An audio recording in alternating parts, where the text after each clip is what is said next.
Uou. É da...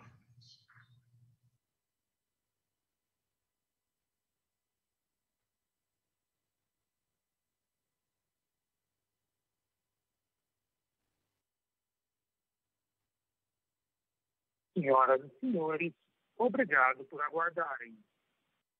Sejam bem-vindos à audioconferência da Dexco para a discussão dos resultados referentes ao terceiro trimestre de 2021.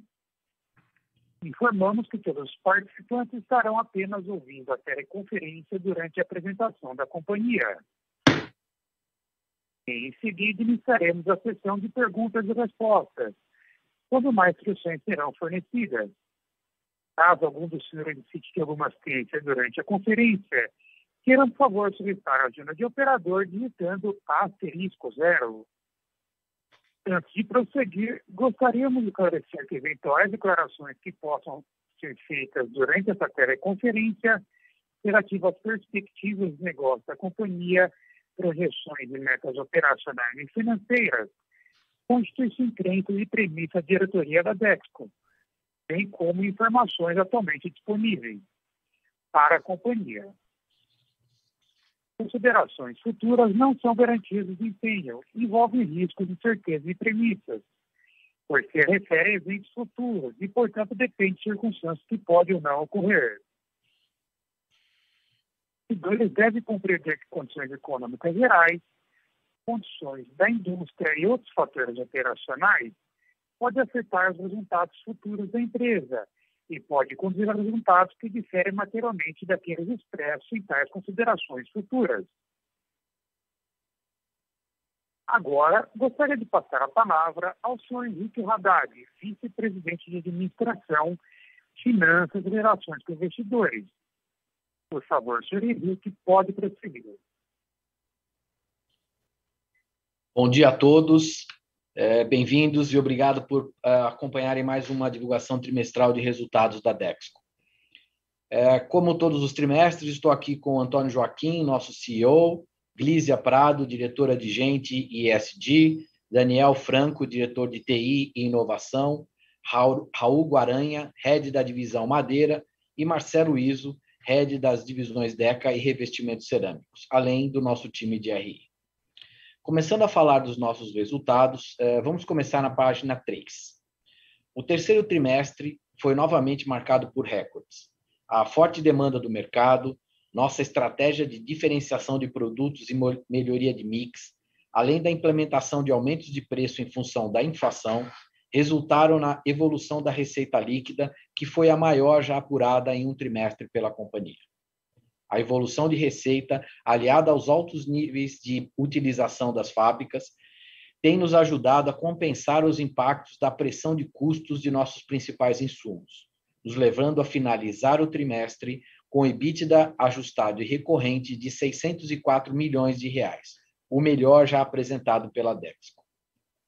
Com esse resultado, fechamos os 9 meses do ano com EBITDA de R$ 1,6 bilhão, superior a todos os resultados anuais já apresentados até agora. Além dos resultados recordes, também ficamos muito felizes em compartilhar com vocês que, por mais um ano, a companhia recebeu o selo de excelência do GHG Protocol, que certifica o registro e publicação do inventário de emissões de carbono no Brasil, e também a obtenção do certificado de crédito de carbono da Colômbia, referente ao período de 2017 e 2020.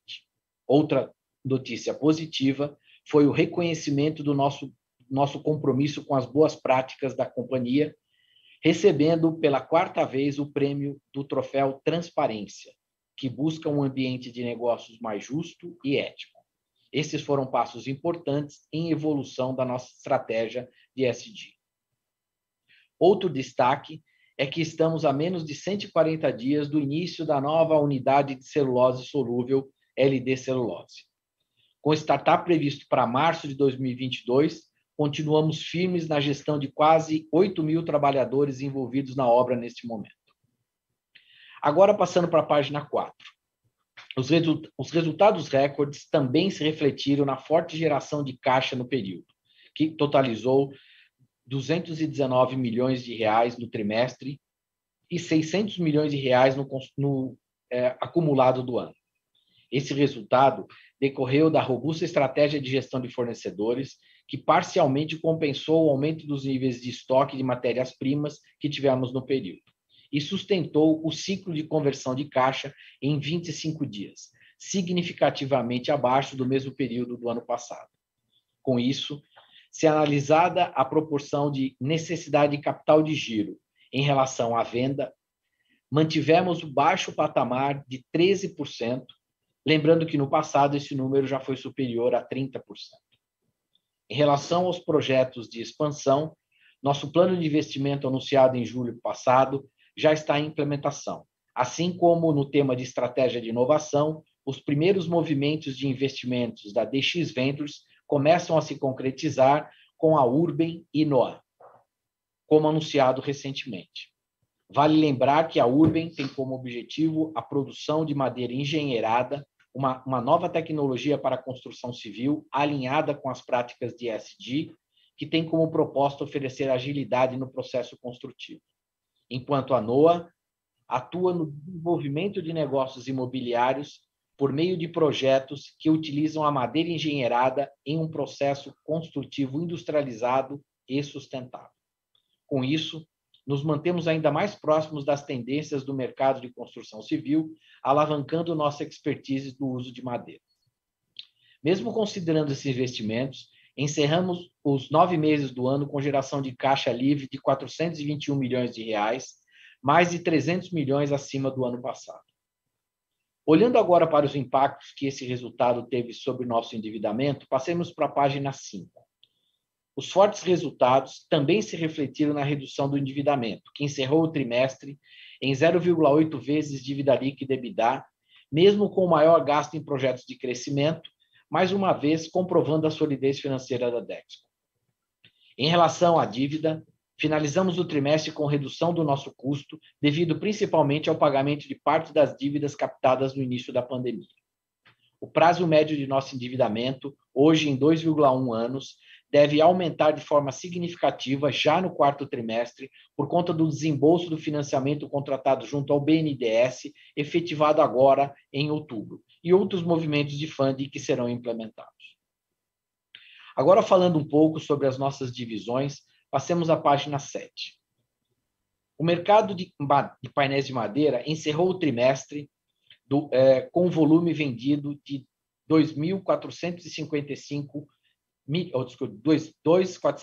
milhões de metros cúbicos, queda de 3,3% nas vendas de MDF e quase 7% nas vendas de MDP, conforme dados do IBÁ, decorrente principalmente dos menores níveis de estoque na indústria em relação ao mesmo período de 2020. Esta queda refletiu-se em um impacto negativo de 4,7% no mercado interno e de 7,6% no mercado externo. Agora, olhando para a Dexco, na página 8.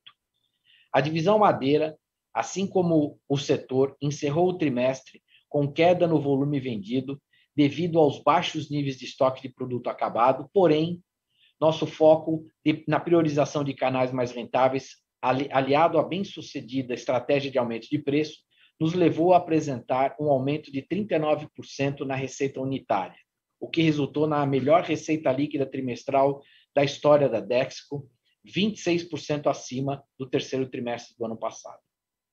Isto, aliado aos altos níveis de utilização das fábricas e forte controle de custos, levou ao seu melhor trimestre na história da divisão, com EBITDA ajustado e recorrente de 384 milhões e margem de quase 31%.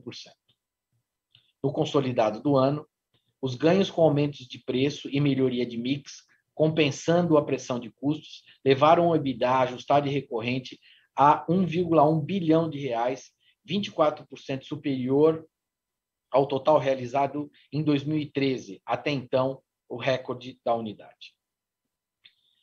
Passando agora para a divisão Deca, vamos para a página 10. O cenário macroeconômico ainda segue favorável para o setor de materiais de construção civil, o qual, conforme dados divulgados pela Abramat, indicou aumento médio de 15% no acumulado do ano em relação ao faturamento deflacionado total da indústria em comparação com o mesmo período do ano anterior. Quando olhamos para a DECA, na página 11, o destaque no terceiro trimestre foi o forte crescimento de seus resultados, decorrente da implementação de aumentos de preço e priorização de mix de produtos, que levaram a uma melhora de 23% em sua receita unitária.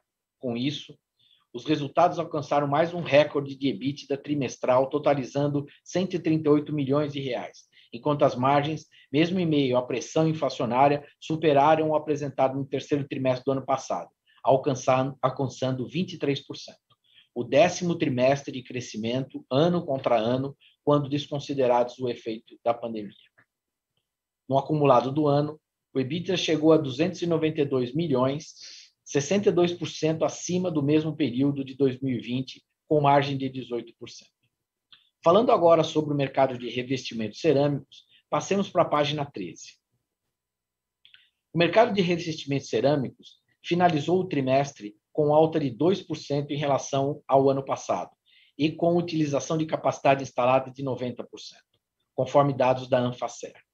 Enquanto a divisão de revestimentos da Dexico, agora na página 14, operou com quase 100% de utilização, apesar da leve retração de volume vendido, que, assim como a área de madeira, foi afetado pelos baixos patamares de estoque da divisão este ano. Em meio aos recentes aumentos de custo de gás, a consolidação da estratégia de aprimoração do mix da divisão, como também a implementação de aumento de preços, fez com que o nosso EBITDA aumentasse significativamente, atingindo 82 milhões, com margens no patamar de 25%.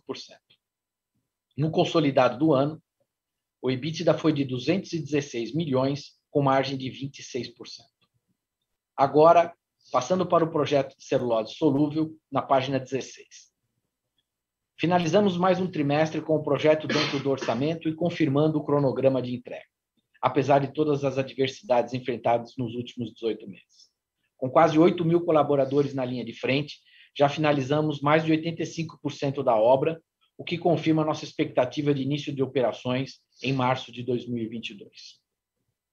Por fim, na página 17, em meio ao cenário de instabilidade que estamos vivendo, com o potencial aumento de taxa de juros, mesmo que ainda em patamares aceitáveis para o setor, seguimos positivo frente à demanda por materiais de construção civil, tanto no curto prazo, devido à ausência de sinais de desaquecimento nas vendas de nossos produtos, como no médio prazo, decorrente dos lançamentos imobiliários que ainda seguem em ritmo acelerado. Porém, sempre mantendo a devida cautela e atentos ao contexto macroeconômico. Olhando para 2022, em cada divisão, começando agora por madeira, entrada de capacidade da nova linha de revestimentos de painéis, agora mesmo no mês de novembro, mais um passo da nossa estratégia de melhoria de mix de produtos, aliado ao alto nível de utilização fabril esperado, indica a sustentação de resultados bastante sólidos para os próximos trimestres. Em DECA, também estamos positivos com a melhora de mix e aumento da capacidade da divisão, diante dos investimentos que foram comunicados e já estão em implementação, o que deve suportar o contínuo processo de evolução de margens da divisão. Já em revestimentos cerâmicos, após a conclusão do processo de retrofit das nossas linhas de Santa Catarina, voltaremos a operar com capacidade total no início do ano que vem. Destaque também para a construção da nova fábrica de Botucatu, no interior de São Paulo, que continua em andamento. Por fim, reforçamos o otimismo com o início da operação de nossa nova unidade de celulose solúvel em março próximo. Mais um negócio promissor no portfólio da Dexco. Com isso, abrimos agora para perguntas. Muito obrigado pela atenção.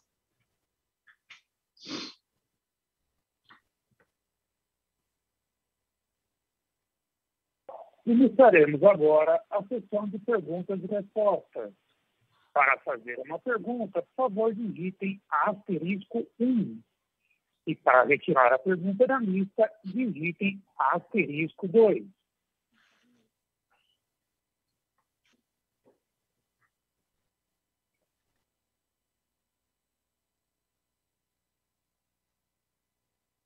A nossa primeira pergunta é do senhor Caio Breckner, da BTG Pactual. O Caio pode proceder. Olá, bom dia a todos. Duas perguntas do meu lado, pessoal. Primeiro, talvez para o Antônio. Antônio, a gente vem discutindo isso bastante ao longo dos últimos meses, que é essa preocupação que o mercado tem em relação à evolução de resultados da Dexco.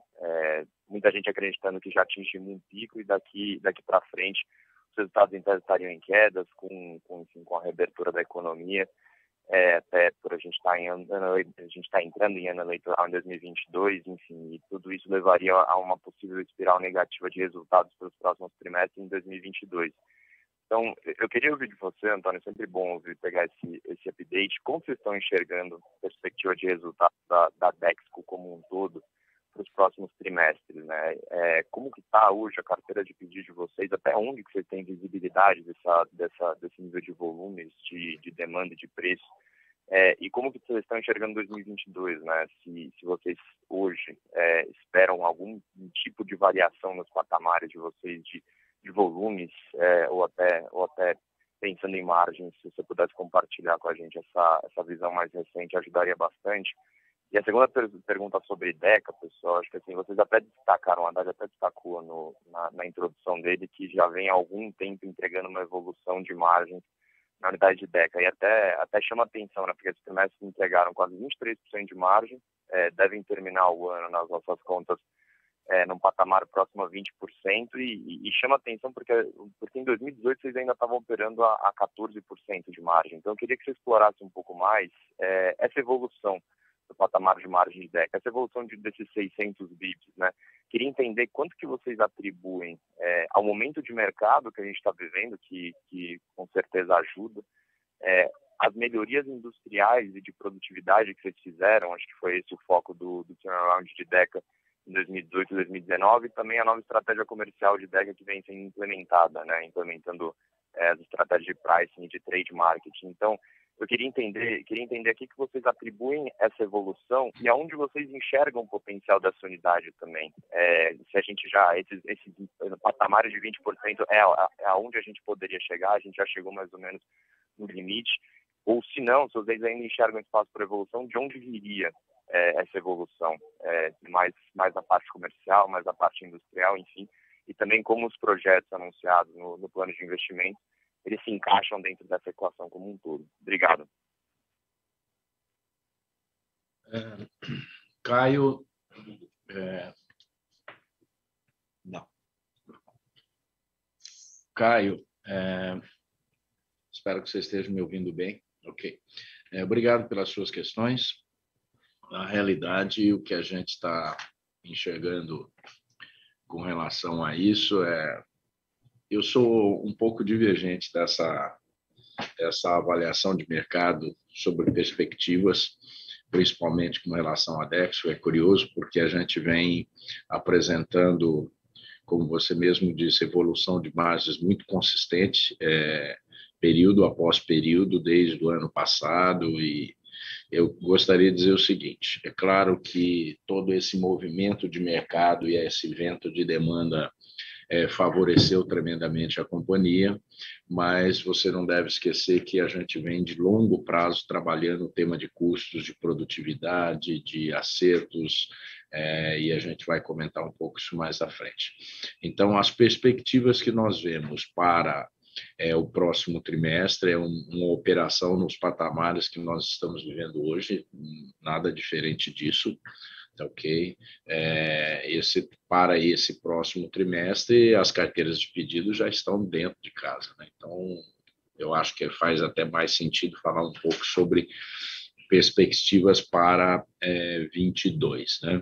Então, a gente deve realmente fechar o ano em patamares bastante positivos, como a gente apresentou nesse trimestre.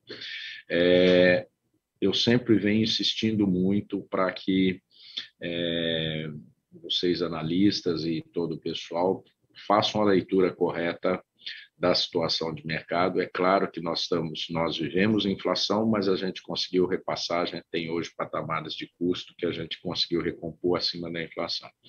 E o mercado continua muito aquecido no nosso setor e continua aquecido na demanda dos nossos produtos, porque nós somos um ciclo mais tardio, a fase popularmente conhecida como acabamento de obras, né? Existe uma enorme demanda, uma grande carteira em andamento de obras, né? Essas carteiras vão estar fortes ainda em 22 e entrando em 23, se não 23 inteiro, porque nós tivemos lançamentos, nós tivemos início de construção, nós temos um boom no segmento, um verdadeiro boom no segmento de luxo. A gente acabou de olhar ontem estatísticas sobre esse dado, são impressionantes realmente o crescimento desse segmento das construções. E nessas construções a gente tem uma presença, digamos assim, um market share desse segmento muito, muito mais forte do que o médio. Então, a gente está positivo para o ano que vem. Claro que a gente enxerga que o país pode ter um ano mais turbulento em função de eleição, em que pese que normalmente ano de eleição é ano bom para as nossas atividades, né?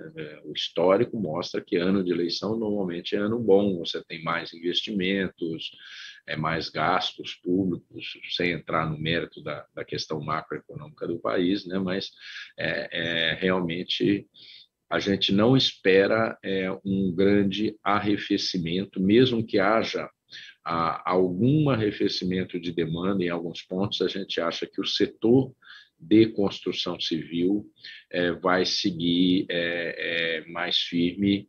Pode ser que diminua, vamos imaginar que tem um ano de mais incertezas, pode ser que diminuam lançamentos no ano que vem, mas aí a gente deve falar para 2024, final de 2023, o efeito disso. Então, a gente hoje tem possibilidade de construir, por exemplo, em madeira, contratos de longo prazo de suprimento com clientes. Esses assuntos já estão sendo construídos e existe uma perspectiva positiva, tá? Do mesmo modo, chamam a atenção que o mercado internacional, principalmente, se fala muito em madeira. Eu vejo Deca e revestimentos cerâmicos muito tomado no mercado nacional, em função de tudo que eu falei, não enxergo perspectivas de redução de demanda. Mas em madeira, que muito se fala e normalmente tem um peso grande, né? Nós temos também um mercado internacional que nós não estamos atendendo nem metade da demanda. Okay? Então, existe sempre a possibilidade, a gente sempre prioriza o mercado interno, a gente tem mais rentabilidade no mercado interno, mas a gente tem essa possibilidade de trabalhar ainda melhor o mercado internacional, caso a gente tenha qualquer coisa aqui. Então, a perspectiva minha é positiva, eu não enxergo de forma absoluta, eu não enxergo.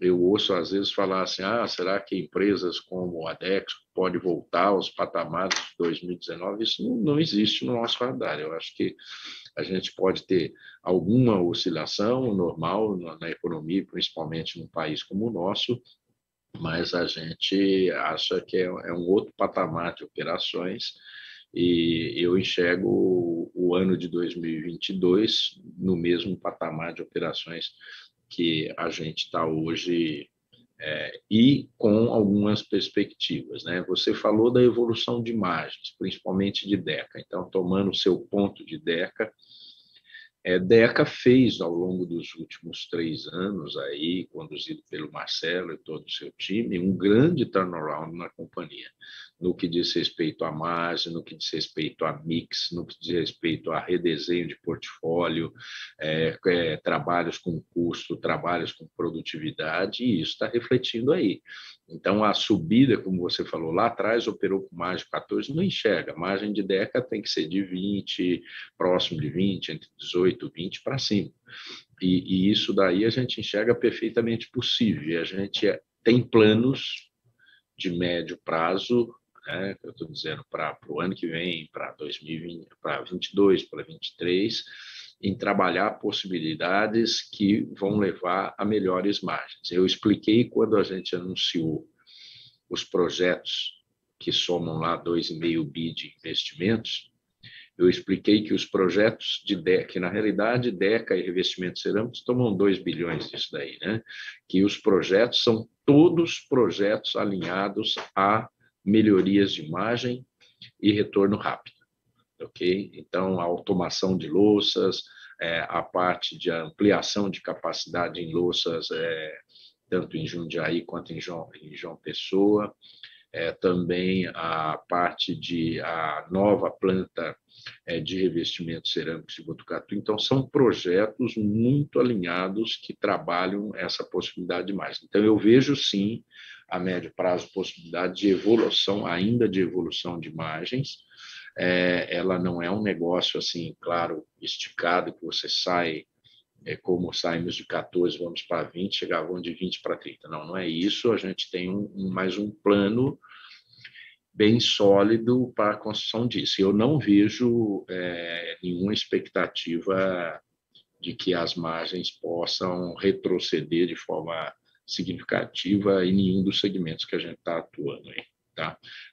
A gente tem, claro, pode enfrentar algum momento, algum percalço, alguma coisa, mas principalmente nesse segmento que você mencionou de DECA e revestimentos cerâmicos, a gente acha que o caminho das margens é no pior cenário de estabilidade nos patamares atuais, mas com possibilidade de crescer alguma coisa.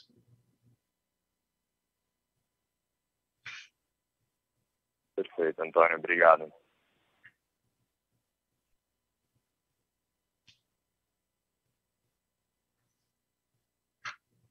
A nossa próxima pergunta é do senhor Rafael Barcelos, do Santander. Senhor Rafael, pode prosseguir. Bom dia a todos, parabéns pelos resultados. Duas perguntas do meu lado.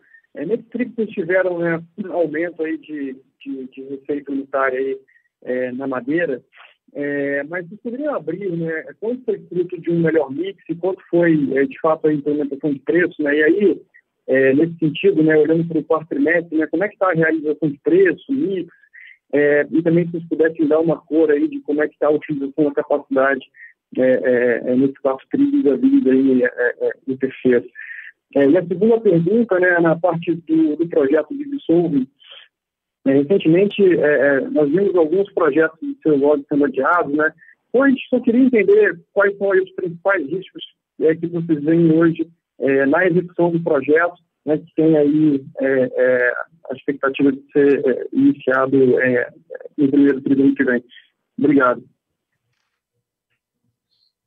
Bom, Rafael, os resultados de madeira, se eu entendi sua pergunta, eles são toda a parte de massa, essas coisas está sendo bastante sustentada por preços, né?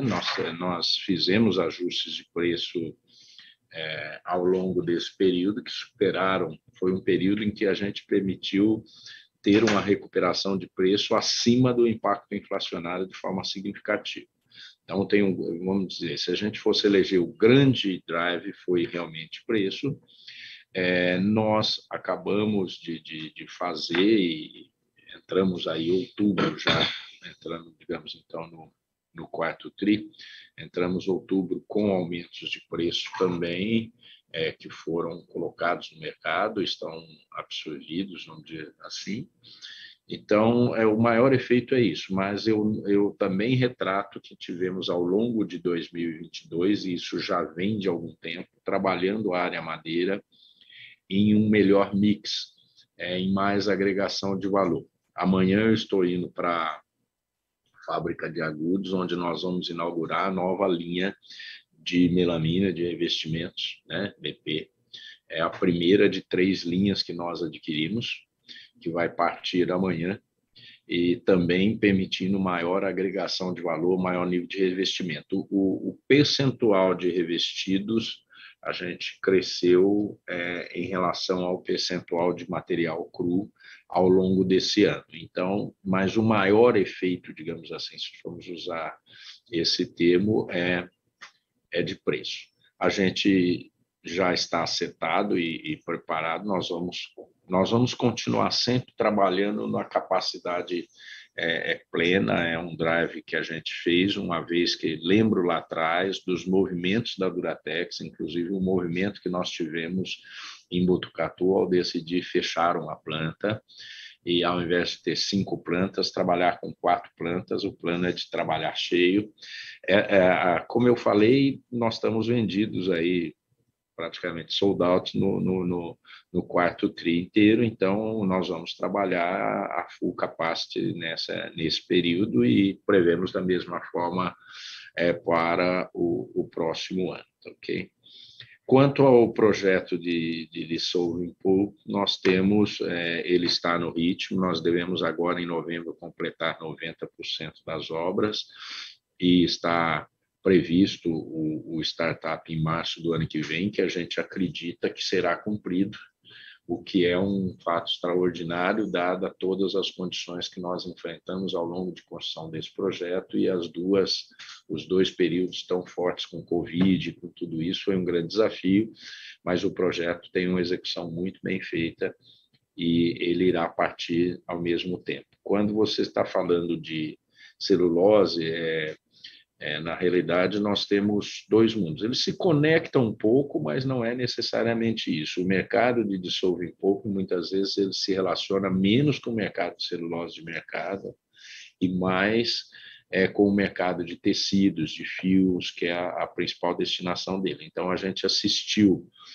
está assistindo nesse momento a um período de mais retração de preços da celulose do mercado, mas a dissolving pulp se caiu, mas em patamares muito diferentes.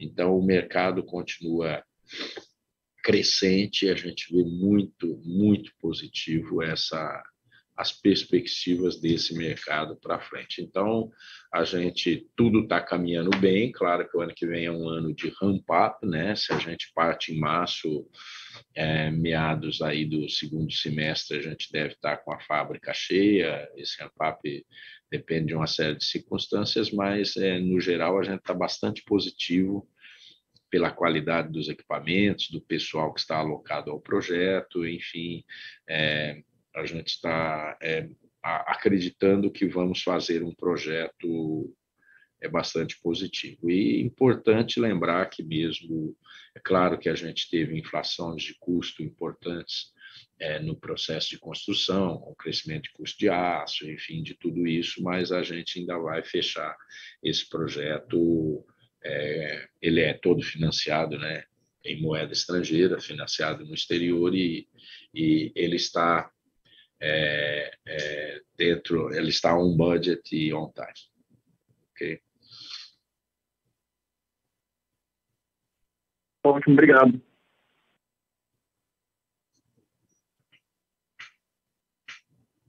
A nossa próxima pergunta é da senhora Isabela Vasconcelos. Bom dia, me escutam bem? Prosseguir. Obrigada. Espero que estejam todos bem.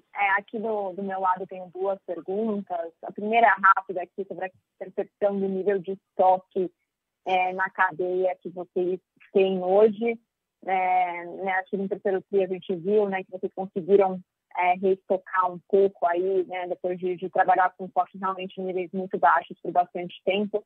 Eu queria entender como vocês veem, né, esse movimento na cadeia como um todo, e também a disposição dos clientes de vocês de reestocarem, né? E a minha segunda pergunta sobre as novas linhas de revestimento de madeira, Antônio, você já comentou, né, que a primeira das 3 já vai startar ano que vem. Eu queria entender como vocês têm pensado realmente no benefício de margem que essas novas linhas podem trazer aí, pensando nos próximos 2 anos, à medida que vocês consigam fazer o ramp-up, melhorar o mix, né? Obviamente, dentro dos produtos revestidos tem uma gama enorme de produtos, então só para entender aí que no consolidado, qual é o benefício de margem que vocês imaginam aí no primeiro momento. Essas são as minhas perguntas. Muito obrigada. Não, Isabela, obrigado pelas suas perguntas. Sobre o tema de estoque na cadeia, o que aconteceu logo no início da crise da Covid, que obrigou clientes a pararem lá por volta de março, do ano passado, e a gente teve aquele período todo mais crítico. O fato é que o mercado, de um modo geral, se habituou a trabalhar com níveis de estoque mais baixos do que eram os níveis históricos usuais do setor. Então, quando a gente, e eles se precaveram muito, obviamente, durante a crise de Covid, e trouxeram esse patamar de estoques por um nível até que a gente considera mais saudável, né? Nós tínhamos muitos clientes, muito estocados, estoques grandes, então eu diria que hoje o nível de estoques na cadeia, assim, quando ele ainda, qual que é a qualificação dele? Primeiro, ele ainda permanece muito baixo, a gente ainda tem problemas, inclusive, de abastecimento na cadeia, por exemplo, que envolve deca e revestimentos cerâmicos.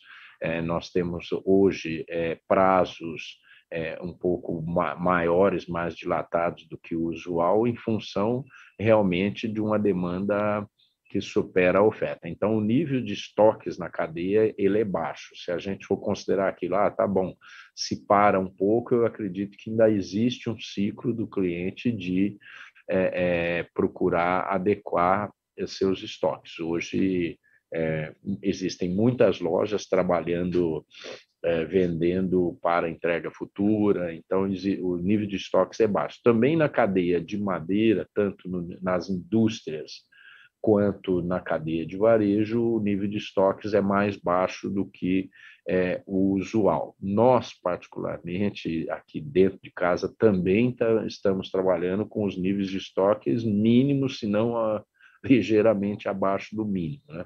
Até seria interessante recompor um pouco, mas a pressão de demanda, a gente também estruturou a empresa para trabalhar com estoques menores e ser mais eficiente na gestão de estoques. Então, isso foi quase um benefício adicional que a gente teve quando nós chegamos a trabalhar, por exemplo, madeira aí com 2, 3 dias de estoque. Antes trabalhávamos entre 20 e 30 dias e hoje a gente já acha que pode trabalhar em níveis mais saudáveis, tá bom? Então, a questão da linha de BP, como eu mencionei, eu estou indo amanhã. Então, essa linha parte amanhã, não o ano que vem, Isabela, ela parte amanhã. Realmente produz a primeira chapa, o primeiro painel. A finalidade das linhas, uma linha de baixa pressão, como a gente chama, uma linha de melamina, né, de recobrimento, ela pode fazer qualquer mix de produto, ela não é específica para um produto ou outro, ok? O que nós estamos fazendo com a compra já concretizada de 3 linhas, vai partir uma amanhã, vai partir outra em 2022 e vai partir outra em 2023. Assim, a nossa programação, de acordo com a entrega e construção, essa não é uma linha, não é um acessório, uma máquina que você põe no chão, ela demanda prédio, essas coisas, é uma pequena fabricazinha, né, de acabamentos. Então, isso vai fazer com que a gente tenha uma ampliação da capacidade de revestimento, mantendo a mesma capacidade de geração de painéis base, o que significa que vai permitir um mix maior de produtos revestidos, ou seja, a Duratex vai poder oferecer ao mercado um volume proporcional. De longe, hoje, já a Duratex é a empresa que tem a maior capacidade de revestimentos do mercado, mas a gente quer realmente liderar esse segmento, atuando principalmente no varejo, e mesmo há um crescimento, um estímulo para que clientes de indústria consumam mais produtos revestidos ao invés de produtos cru para pintura. E na medida que a gente consegue vender mais produtos revestidos, você enriquece o mix, por consequência, você melhora a margem. Então, todos os investimentos que existem em madeira, que foram, inclusive, anunciados, particularmente, são poucos essas linhas de BP, são 3 linhas aí, que eu acho que somam cerca de 200 milhões de investimento aí em 3 anos. Essas 3 linhas, e mais o desengagalamento de plantas gerando capacidade adicional, mas sem construir novas linhas, são projetos extremamente fortes, extremamente accretive, né?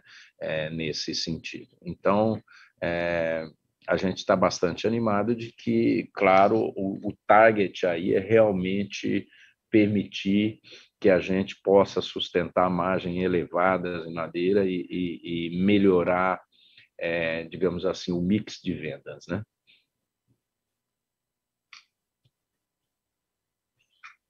É claro, obrigada, Antônio. Obrigado, Sara.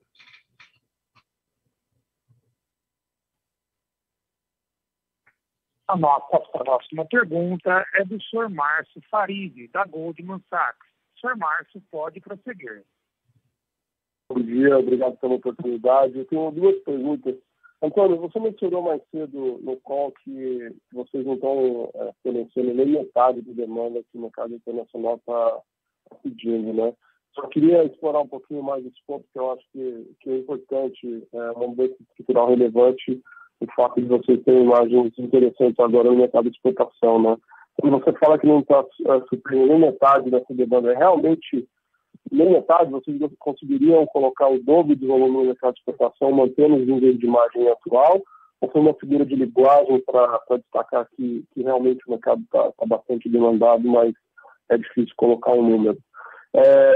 E o segundo ponto, eu acho que uma coisa que a gente está vendo nessa temporada de resultado é uma inflação de custo para vários setores, né, em todos os sentidos. E eu queria entender de vocês o que a gente pode esperar daqui para frente. A gente já chegou no pico de inflação de custos, daqui para frente é a manutenção a altos níveis, ou tem algum carry, alguma coisa que a gente pode ver ainda para os próximos trimestres? Obrigado. Obrigado, Márcio. O que eu falei de exportação é o fato. Vamos então separar as coisas. Sim, a gente tem demanda hoje, talvez até mais do que 50%. Existe uma demanda não atendida no mercado externo generalizado. Falta painel nos Estados Unidos, falta painel na Europa e mesmo na Ásia. Ou seja, mesmo outros destinos, existe uma grande demanda mundial por painéis, existe um desequilíbrio da oferta, tá? Na realidade, esse desequilíbrio reflete em todos os produtos de base de madeira. Falta madeira para serraria, falta, digamos assim, e começa lá na floresta, existe um enorme desequilíbrio da oferta de produtos de floresta vis-à-vis as possíveis demandas, tá? Então, as possibilidades no mercado interno são grandes. Você sabe, deve estar acompanhando certamente isso, que a gente vive uma crise de fretes internacionais e de oferta sem precedentes na história. Não existem containers, navios também não existem navios. Para que se tenha uma ideia, um frete de produto para os Estados Unidos daqui, um frete de container que já custou $1.000, hoje pode chegar a $8, $10.000, a depender de alguma cotação e alguma disponibilidade de spot. Quer dizer, está nesse preço ainda não tem, né? Essa é uma crise que está afetando o mundo inteiro. É a mesma coisa quando você vê fretes da China para os Estados Unidos, da Europa para os Estados Unidos, e não só para os Estados Unidos, para qualquer região do mundo. Isso é um negócio que a gente acha que vai resolver e vai acomodar. Existe, inclusive, ameaças aí nos Estados Unidos de ações, porque existem duas coisas aí. Existem movimentos dos grandes armadores, das grandes empresas que subiram, talvez, excessivamente os preços. Então, é uma crise internacional que, em algum momento, será solucionada, mas também não vejo uma solução para ela em meses, tá? Tem que fabricar mais navios, fabricar mais contêineres, existe uma demanda muito grande, tá?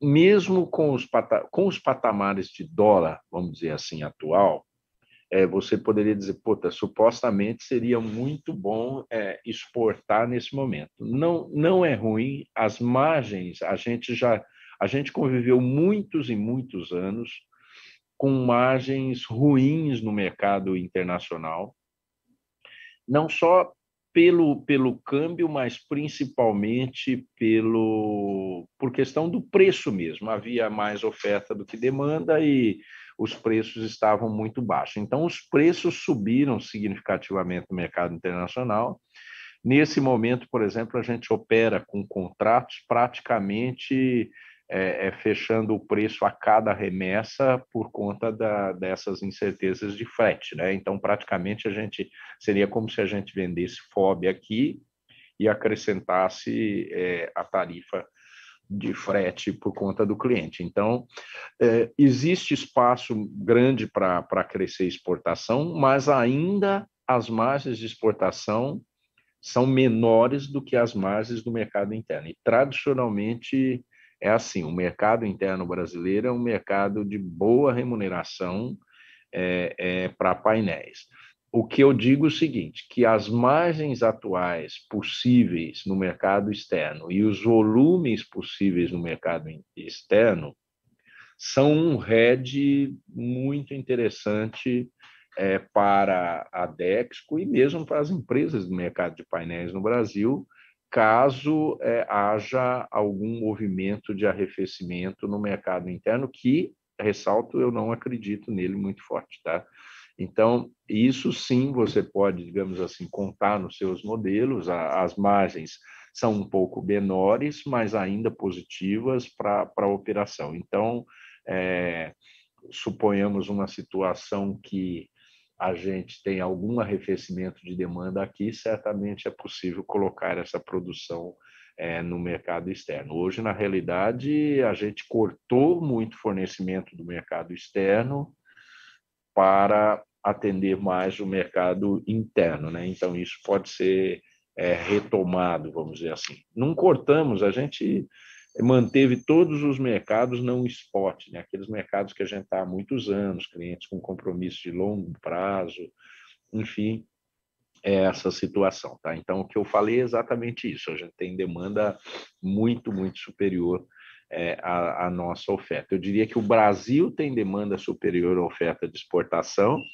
e os outros concorrentes nossos também mantêm política de exportação e têm operado bastante também na exportação, como o Bernec, como o Arauco, de forma bastante forte, os mais relevantes, tá ok? Quanto à sua segunda pergunta sobre custos, a gente nota, a gente estava até discutindo esse tema essa semana, a gente começa a notar uma acomodação, ou digamos assim, um nível menos intenso de custos, de inflação de custos em DECA e revestimentos cerâmicos nesse final do ano. Ele cresceu, foi muito forte durante o ano e ele começa a estabilizar um pouco.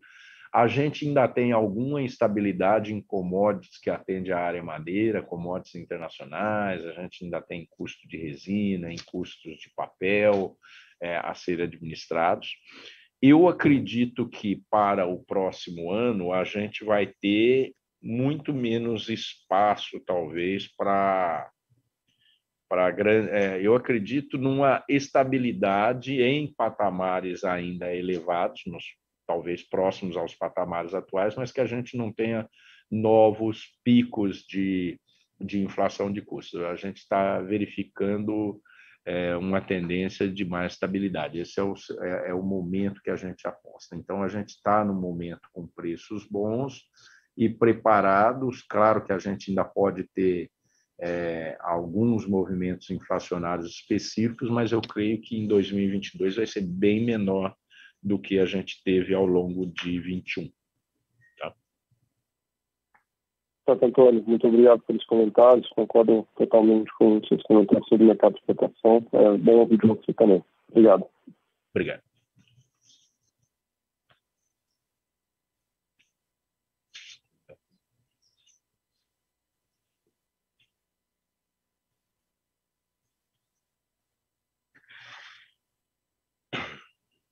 Next question, Mr. John from HSBC. Mr. John, you may proceed. Hi, good morning. Thanks for taking my question. I first wanted to come back to demand. I know you said the higher interest rate environment that is in Brazil at the moment, but there's not much impact. I'm wondering if Brazil returns to a period of double-digit interest rates in the next 6 months to what sort of impact is that sustainable? Or maybe to ask the question another way, at what interest rate level do you start to see some demand destruction across your segments? And then my second question, just on cost and margins. If you're expecting Hi, John. John. Sorry. It's impossible to understand. There is a noise behind. The connection is very bad. Can you please repeat or send it by? Can you text your question, because it's really impossible understand you.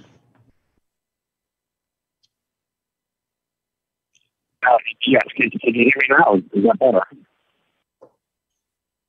No, wait. Sorry, I'm not sure what is happening. So the connection is very bad. It's just like. I'll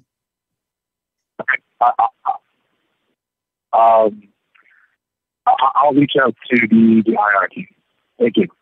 Okay, thank you.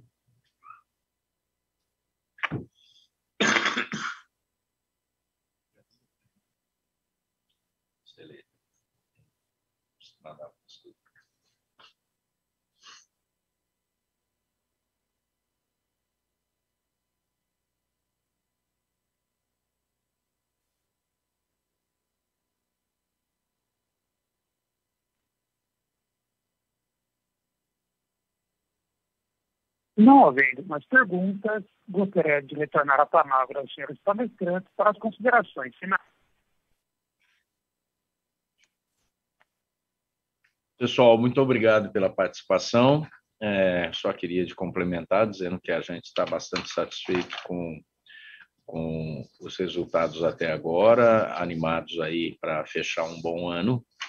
E também positivos com relação a 22, em que pese todo esse cenário macro, e animados aqui com os projetos. Os projetos estão todos em andamento e num ritmo bastante positivo.